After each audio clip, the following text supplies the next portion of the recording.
as promised, we're still keeping an eye on lumber prices for you, our viewers, and also for our own internal use in our projects.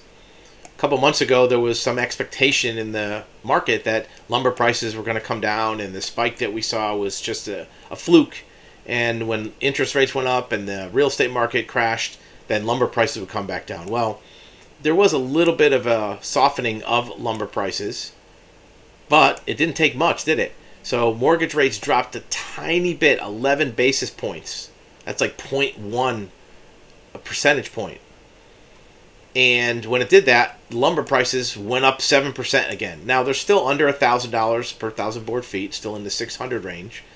But that pullback, or that softening of lumber futures prices was very short-lived. It didn't take much for it to bounce back up. What that tells us is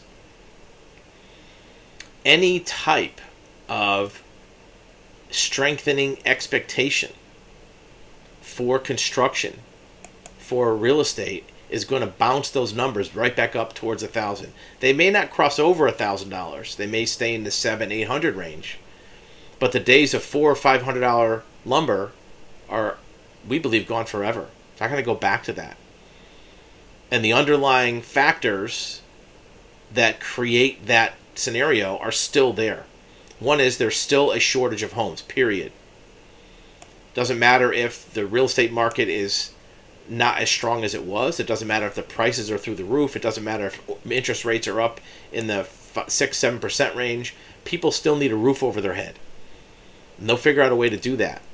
And once the dust settles on this new normal of interest rates and prices, and builders, developers, contractors, and buyers get used to the fact that, okay, houses don't cost $200,000 anymore. Now they cost $450,000.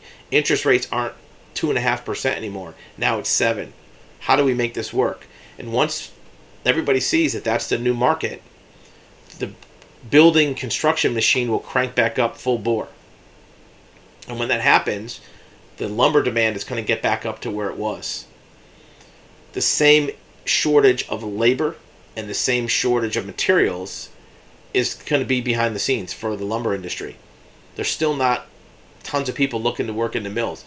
You know, when we drive by in Central Oregon, some of the lumber mills and the producers, they have signs out front paying thousands of dollars for signing bonus and $20, $30 an hour for people to work in the lumber mills.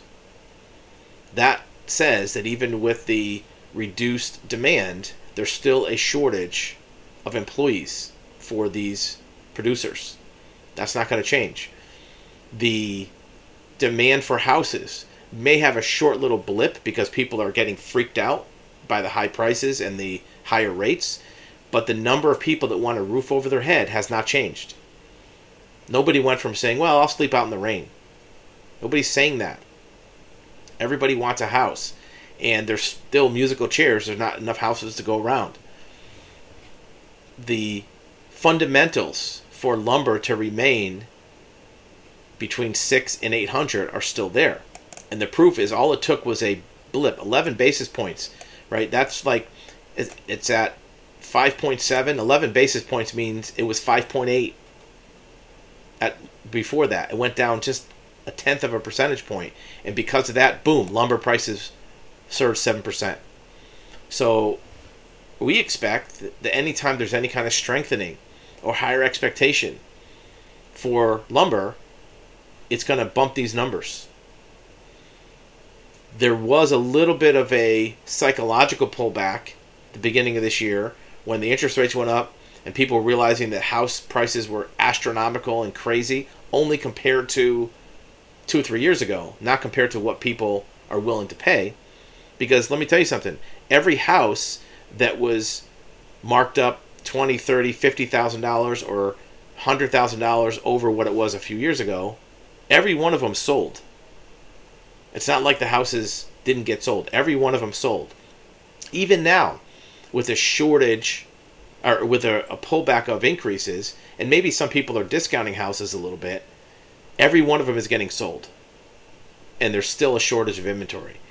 So lumber prices are going to fluctuate here and there, but it's not an artificial bubble that's going to pop. People still need lumber for all the things that they needed for before. Building new houses, putting additions on houses. Look, the age of homes is at the oldest number it's ever been. Back in the 70s and 80s, the age of a home was newer than it is now. Many homes were built in the 70s, 80s, and 90s. And ever since the 2008 crash, there wasn't a huge volume of homes built. You know, the market crash in 2005 and 6 and 7, those houses were built 20 years ago. Those are 20-year-old homes. There wasn't any big batch of houses built in the last 20 years. Sure, they built houses, but it wasn't a big volume like there was before that. So all those houses need remodels, updates, additions, repairs. That's all going to need lumber. Plus, we still need more inventory. Let us know what you think in the comments.